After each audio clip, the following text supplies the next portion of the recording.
Canada's new government will temporarily suspend the federal fuel excise tax from next Monday until Labor Day. We're also removing the fuel excise tax on aviation fuels. This will remove up to 10 cents per litre on gasoline and 4 cents per litre on diesel. Canada didn't just cut gas taxes, it cut something bigger, its dependence on US-driven economic pressure. While global fuel prices surged, Prime Minister Mark Carney made a move that quietly changed the equation. Canada would no longer wait for stability from the outside, it would create it from within. In April 2026, as global oil markets reacted sharply to escalating tensions in the Middle East, Canada faced the same pressure as every major economy. Prices were rising fast, and the cost of living was beginning to tighten again. Instead of waiting, Carney's government acted. Ottawa announced a temporary suspension of the federal fuel excise tax, cutting approximately 10 cents per litre from gasoline and 4 cents from diesel. When combined with the earlier removal of the consumer carbon tax, total relief reached up to 28 cents per litre. The policy extends through the summer, covering peak consumption months when both households and businesses are most exposed to rising costs. It also includes aviation fuel, directly supporting logistics, cargo, and airline operations, sectors that quietly determine how expensive everything else becomes. But the most important part was not the tax cut itself, it was the message behind it. Canada cannot control global shocks, but it can control how much those shocks hurt its own economy. The urgency is clear when you look at the data. Fuel prices in Canada had already climbed sharply due to the Iran-related supply shock, with some estimates pointing to increases of roughly 25 to 30% since the crisis began. This means the policy is not theoretical relief. It is directly offsetting a measurable surge in real-world costs. The global energy spike was not a Canadian problem. It was a systemic one. Oil prices reacted to geopolitical risk, supply uncertainty, and market speculation. Every country importing or pricing energy globally felt the same pressure. In past cycles, economies like Canada would largely absorb that volatility. Prices would rise, inflation would follow, and governments would respond gradually. This time was different. Carney's response was immediate and targeted. Instead of allowing global pricing to flow directly into domestic costs, he interrupted the transmission mechanism. By removing fuel taxes, the government effectively reduced the pass-through effect of global oil prices. This is a crucial shift. It signals that Canada is no longer treating external shocks as unavoidable outcomes. It is treating them as variables that can be managed. Importantly, the policy window, from April 20 to September 7, is not random. It aligns with peak summer demand, when transportation volumes, tourism, and freight activity all surge. That timing amplifies the real-world impact of every cent reduced at the pump. For decades, Canada's economy has been deeply integrated with the United States. Trade flows, energy pricing, and supply chains have all been tied closely to U.S. dynamics. That integration brought efficiency, but it also created dependency. What we are seeing now is the beginning of a recalibration. Carney's statement that Canada must build a more independent, more resilient economy is not rhetorical. It reflects a policy direction where domestic tools are used more aggressively to reduce exposure to external volatility, including volatility generated by U.S. policy decisions. This fuel tax cut is a small but clear example. Instead of allowing U.S.-linked market conditions and global pricing structures to dictate domestic outcomes, Canada is actively adjusting its internal cost structure. It is not breaking away from the U.S. overnight, but it is reducing the degree of automatic alignment. While Canada is adjusting internally, the United States continues to operate within a framework shaped by external leverage. President Donald Trump's second-term strategy emphasizes tariffs, trade pressure, and geopolitical positioning. These tools are designed to influence other countries, but they also reshape domestic economics. Tariffs raise the cost of imports, which affects manufacturing inputs and consumer goods. Trade friction increases logistics costs, particularly in cross-border supply chains. Energy markets, already sensitive, become even more volatile under geopolitical pressure. The result is a system where external strategy feeds back into internal cost structures. American households do not just experience global price shocks, they experience amplified versions of them. That is the hidden cost of staying at the center of pressure-based economic policy. At first glance, a 28-cent reduction per liter may not seem transformative, but scale changes everything. For a household consuming around 150 liters per month, the savings can reach over $40 monthly. Over a summer period, that becomes a meaningful reduction in living costs.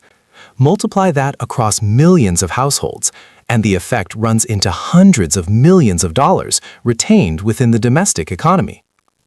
Now layer in industry. Freight operators, airlines, construction firms, and agricultural producers all rely heavily on fuel. Lower fuel costs reduce operating expenses across these sectors, stabilizing prices before they reach consumers. This is where the policy becomes strategic.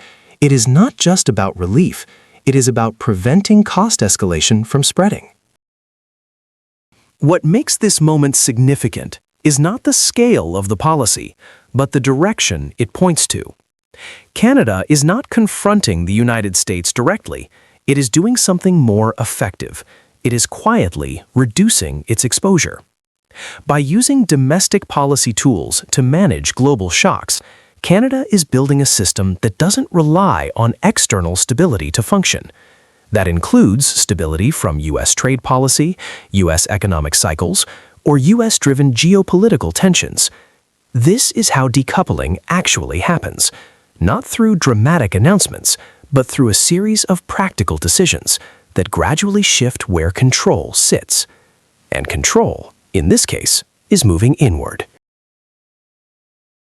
What we are seeing now is not just a policy difference. It is the early stage of structural divergence. Canada is moving toward a model where domestic stability is actively managed. The United States remains anchored in a model where global influence and pressure shape outcomes, even when those outcomes carry internal costs. The difference becomes visible during periods of stress. Canadians see a buffer between global volatility and daily expenses. Americans experience a more direct transmission of that volatility. Over time, that divergence compounds. Small differences in cost, stability, and policy response accumulate into larger gaps in economic resilience. This was never just about cutting gas taxes. It was about changing how a country responds to pressure. Canada made a quiet but decisive move. It chose control over exposure. It chose internal stability over external dependence. And it demonstrated that even in a global crisis, governments are not powerless. Meanwhile, the United States continues to operate within a system where pressure is both a tool and a consequence. That system may project strength outward, but it also carries costs inward. So the real story is not the tax cut itself, it is what the tax cut represents. Canada is no longer waiting for the world or for Washington to stabilize its economy. The question now is simple. If this is the new direction, how far is Canada willing to go?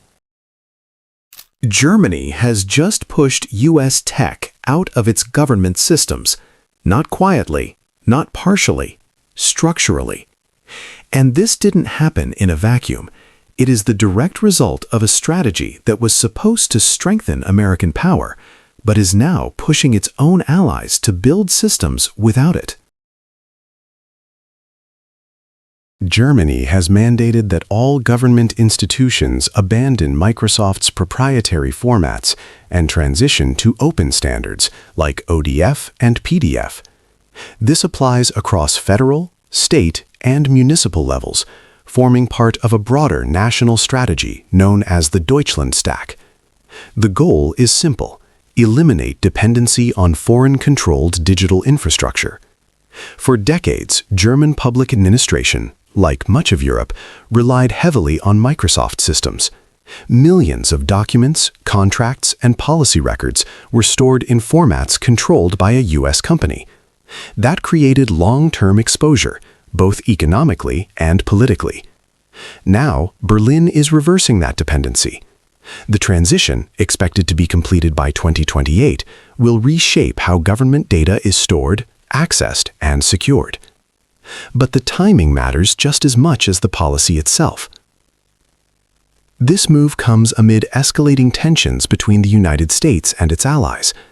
Under President Donald Trump's second-term agenda, Washington has imposed tariffs ranging from 10% to 100% on key partners, including Canada and the European Union.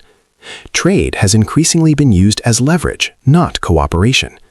And allies have taken notice. The logic behind Washington's strategy is clear. Use tariffs and economic pressure to force supply chains back into the United States and strengthen domestic industry. But in practice, the effect has been more complex. Instead of reinforcing dependence, it has accelerated diversification. The European Union has expanded trade relationships with partners such as India and Australia, while Canada has deepened engagement across the Indo-Pacific and Europe. Germany's decision to remove Microsoft formats fits directly into this pattern. It is not a protest, it is a hedge. When allies begin to see economic policy as unpredictable or transactional, they start reducing exposure, not dramatically, but systematically. And that is exactly what is happening. For decades, the Western alliance operated on a foundation of trust. Systems were shared, standards were aligned, and dependencies were seen as efficient rather than risky. That assumption is now changing. Today, governments are treating dependency as a vulnerability. If trade can be weaponized, then so can technology. If tariffs can be imposed quickly, then access to systems could, in theory, become another pressure point. This is where digital infrastructure becomes strategic. Germany is not saying it expects a confrontation with the United States.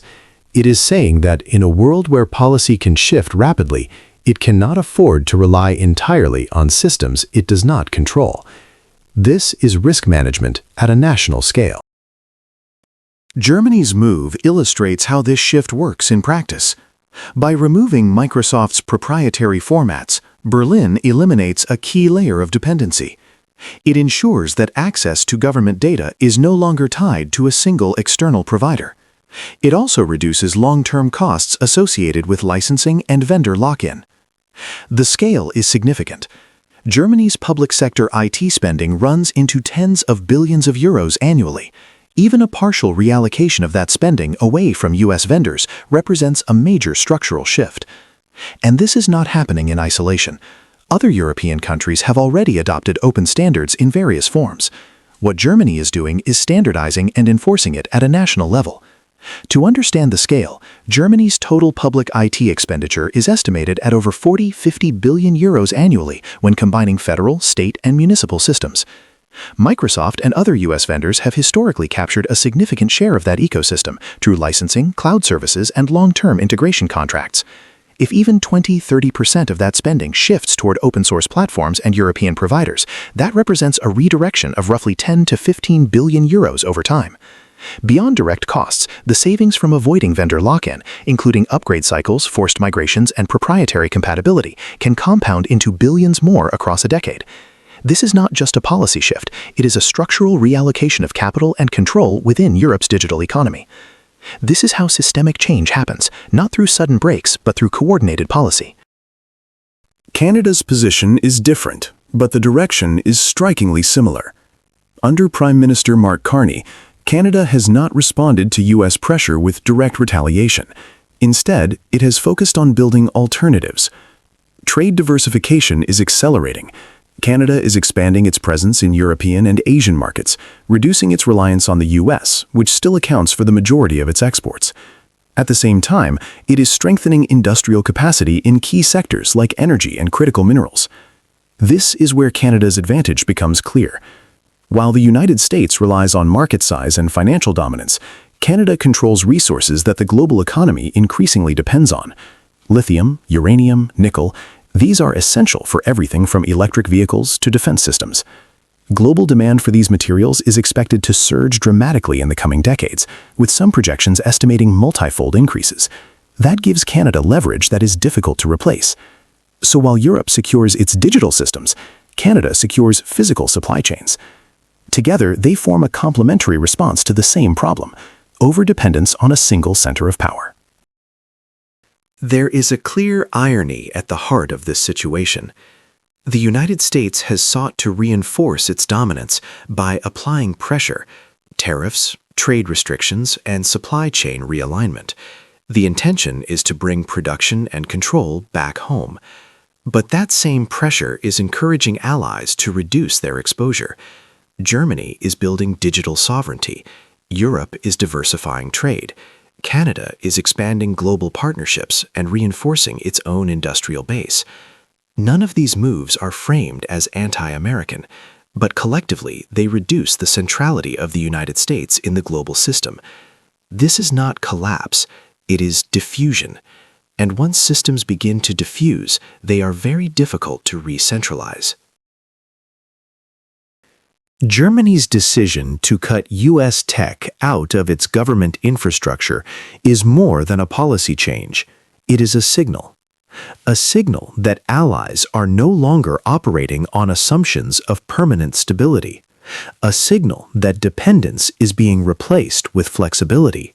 And a signal that the global system is quietly reorganizing itself.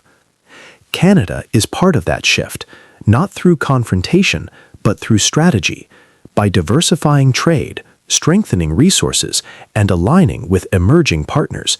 It is positioning itself for a world where power is more distributed. The United States remains a dominant force, but dominance is no longer the same as control. And the real question now is not whether allies are turning away.